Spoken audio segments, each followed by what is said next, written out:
Okay, so here is my extended thoughts on Mission Impossible Fallout. Like I had said before, this one's going to be full of spoilers, so watch my other kind of spoiler-free review that's on my page, but right now I'm going to get into some down and dirty stuff. So, this movie, like I said before, it's a direct sequel to Rogue Nation. They bring back that same creepy bastard, that actor, which I really like. He's always playing creepy people. He was in Prometheus and a couple of other films, and he's just always playing these really creepy guys, but he's got the look for it, so use it if you've got it, is how I look at it in the film industry. If you got a good nook, you know, do it. My wife had not seen all of the other films, so we binged watched over the last couple of weeks all of the other Mission Impossibles before we went to go see this one, so that she was up to speed. She kind of felt the same way I did. The movie ran a little long. It's 2 hours and 30 minutes. The motorcycle chase scene, which was badass, but went on and on and on forever. You were going, what the hell is going on with the motorcycles? You know, and that could have been cut down a little bit, I felt. Overall, I liked the movie, so don't take my impressions, you know, of certain things, you know, as total negatives. You know, Tom Cruise did a shitload of running in this movie. I mean, I think he ran more in this movie than all the other Mission Impossibles combined. And then there was that one scene where they actually left the two takes in it where he jumped from one building to the other, and when he landed, you know, he broke his ankle, and then when he climbs up and hobbles away, that is really him.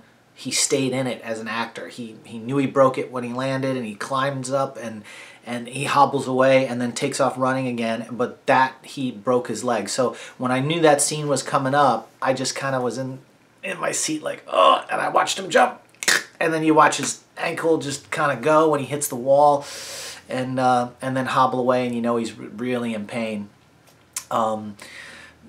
So anyway, the action sequences were exactly what you would expect from a Mission Impossible movie. You had boats, you had motorcycles, you had car chases. The car chase scene with when they put the bad guy in the BMW and they're going around and around. I mean, these chases just go on and on and on and on. And if that's the only issue I had with the film overall, is the runtime. Like, this movie could have been cut down from 2 hours and 30 minutes to a tight, what I call the Jaws standard, which is 2 hours and 5 minutes. The original Jaws was 2 hours and 5 minutes.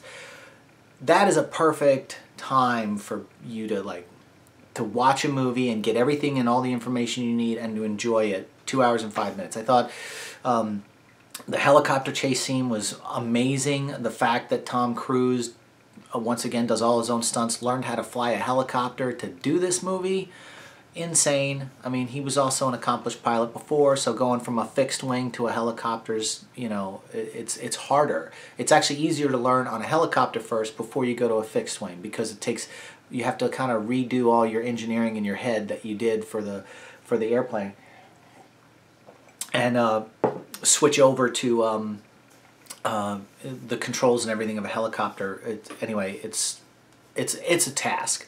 So he did that, and he got to do all this crazy stuff. But then, here's a spoiler, when the helicopters crash and they start rolling down hills and everybody's flipping and flipping, you know, it just went on and on and on, and then the helicopters get caught in crevices and they're just like dropping slowly, and everything. It just went on. It would have been like if the helicopters crashed and the guys just rolled out and then they fought and beat each other up and killed themselves. But the sequence just kept going and going and going.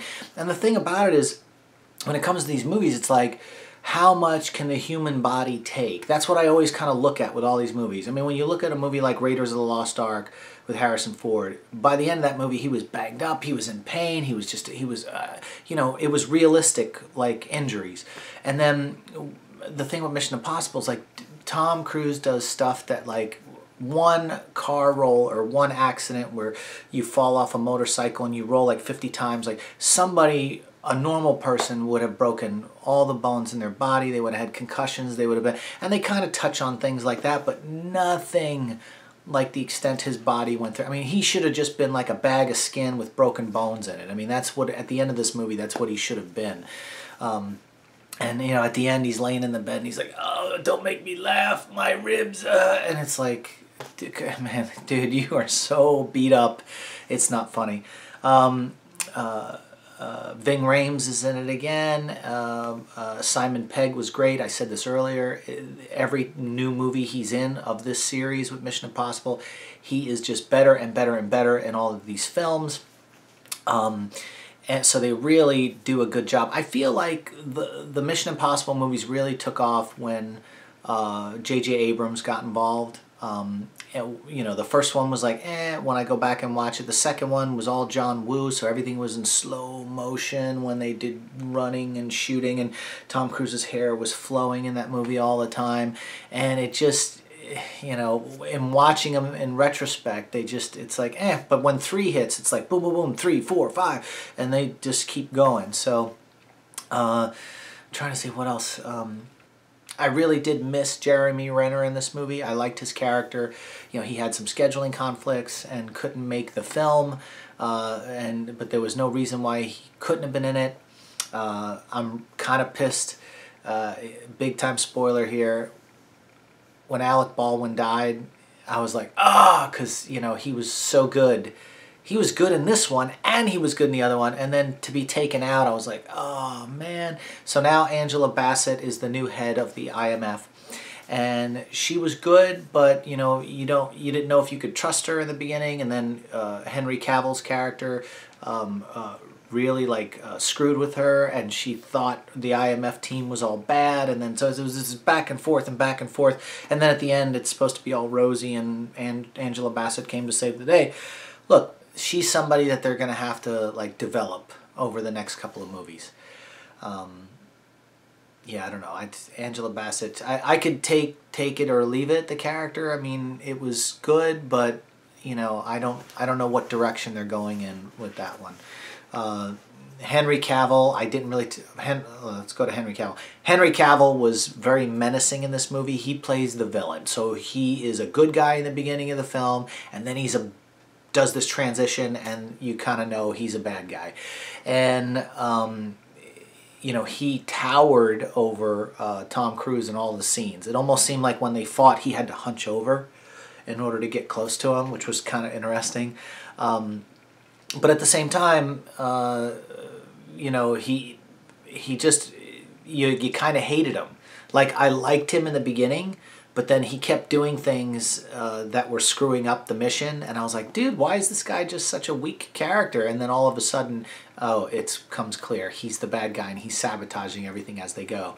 And I think it's a good break from playing like Superman and everything, but yeah, again, in the back of my mind, I'm seeing the mustache, and I'm putting Superman, Justice League, and Mustache Gate, and all that, and so even though I liked the character and had fun with it, with Henry Cavill's character, in the back of my mind, I kept thinking about the mustache and Superman and all that drama that went down. But anyway, you know, my only thing is cut the movie down to about 2 hours and 5 minutes, because that's really the sweet spot for this movie. The action sequences just went on and on and on and on, and it just you know, felt like, even though the pacing was good and the editing was quick, it just felt like, all right, when's that going to end? Oh, okay, when's that going to end? And I will say, Tom Cruise always does a great job with these movies.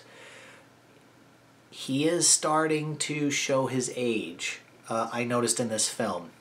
It looks like he had some fillers done in his face, and I don't want to rag on somebody for that, but you can kind of see, even in his posing and his standing, he's looking like a 50-year-old man. I think he's in his 50s now, or give or take, 52 or something like that.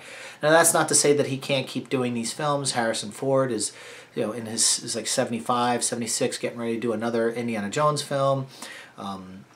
You look at all these actors that continue. Robert Downey Jr. is in his 50s, still playing Iron Man. So, I mean, it's not that he can't do these films, but with all the stunts that he's constantly doing himself, and I remember I just recently watched behind the scenes on Jack Reacher, Tom Cruise does everything in as much as he can in all of his movies. I mean, he drives the cars, he flies the helicopters, flies the planes. You know, he's doing the fight scenes, he's falling off building. I mean, it's just insane. But I don't know, you know, how much more can you do before you really start using stunt doubles and stuff like that? And when you do something like break your ankle on a movie like this, what does that do? You know, as far as like taking precautions in the future. So, but I am starting to see the age on his face, which Tom Cruise has always had that beautiful baby face. I think like he made a deal with the devil, you know, in order to stay youthful for so long. But now it's starting to catch up to him with crow's feet and the fillers in the face and everything. So hopefully he backs off that and he lets himself just age gracefully. Mission Impossible Fallout had a budget, an estimated budget of $178 million. Now, a lot of that was because there was an accident. They had to take a 6-week break so that Tom Cruise could heal up his ankle, which they actually told him it was going to take 6 months before he could run again, and he did it in 6 weeks. Again, the man makes deals with the devil, or Scientology is really working for him. So $178 million was the budget, so it needed to do $356 million to break even for Paramount. The film is still climbing at $463 million, which means it is a hit. Is it making the money that they needed it to make? No, but it's profitable, so you'll definitely be able to see another one of these movies come down the pipe. And hopefully we'll get back Jeremy Renner to the gang, and we'll see where this story goes from there. So that is my review of Mission Impossible Fallout. I hope you enjoyed it. Leave some comments, subscribe to the channel, share, like on Facebook, my videos, and we'll see you next time.